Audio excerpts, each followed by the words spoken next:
Good afternoon. I have Dvorah Stein here with me this afternoon, where we're going to have a quick discussion around her theme that she's going to cover at the upcoming HR Business Partner Conference to be held in Johannesburg. It will also be done online, so a hybrid event. Good afternoon, Dvorah. How are you? Fantastic. Lovely to see you, Wilhelm. Just one or two things about Dvorah. She's the founder and CEO of the Hive. She specifically focuses on people strategies, the development of people, coaching, as well as leadership development. And amongst other things, she also on the faculty of the coaching center, which is down in Cape Town. So, just briefly, let's have a discussion around the expanding role of HR business partners. The traditional role that we have with them is that they should be a subject matter expert. You're of the notion that they should become facilitators of strategic thinking, as well as problem solving within leadership, with leadership and the line managers and teams. Give us a broad overview of your viewpoints on that.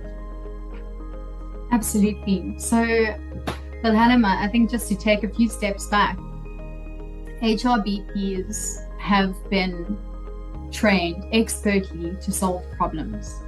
They are problem solvers and they are masterful at it. Some of the best problem solvers I've met are HRBPs, and they are firefighters. They're there at the forefront, and they're needing to fight the fires that are coming up on a daily basis.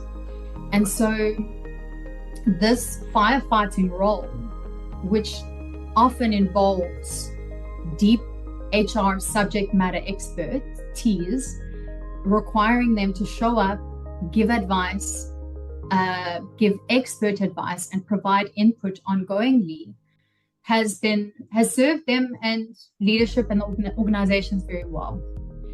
It has also created an unintended side effect of codependency, where the organization is coming to them to fight the fire.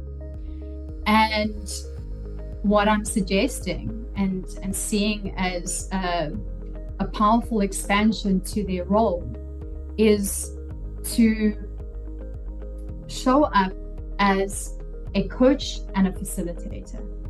And so what happens in this way is that they are expanding their approach from needing to advise and offer their expertise and solve the problems for the leaders and the teams, to opting to hold the space for those leaders and teams to solve the problems for themselves. And so it's simple, it's a simple shift, but it's a very powerful shift. And there is significant skilling that I'm seeing happening in that space around how to do that masterfully. So that means we need to move from a culture where, in an organization where anything people goes to HR, as opposed to line managers taking genuinely responsibility for managing the talent that reports to them, for the development of that talent, advising in terms of careers, obviously with input from your HRBP and L&D department.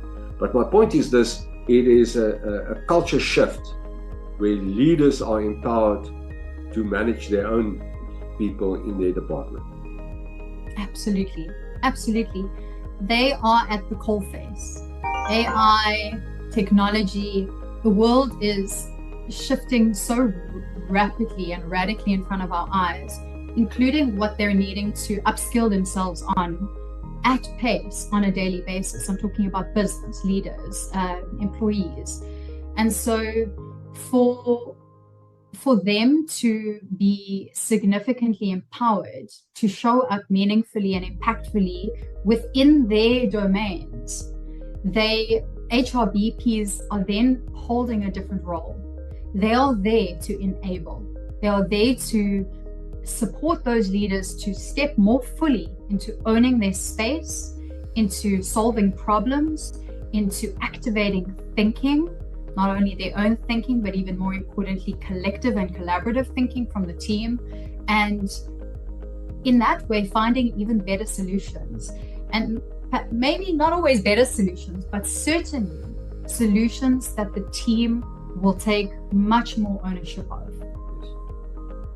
Well, that makes a lot of sense. And thank you very much for your input this afternoon. We're really looking forward to your presentation and involvement in the upcoming conference. Thank you very much, Dvorah. All of the best, and we'll see you in Johannesburg. Bye. Fantastic. Cheers, Wilhelm.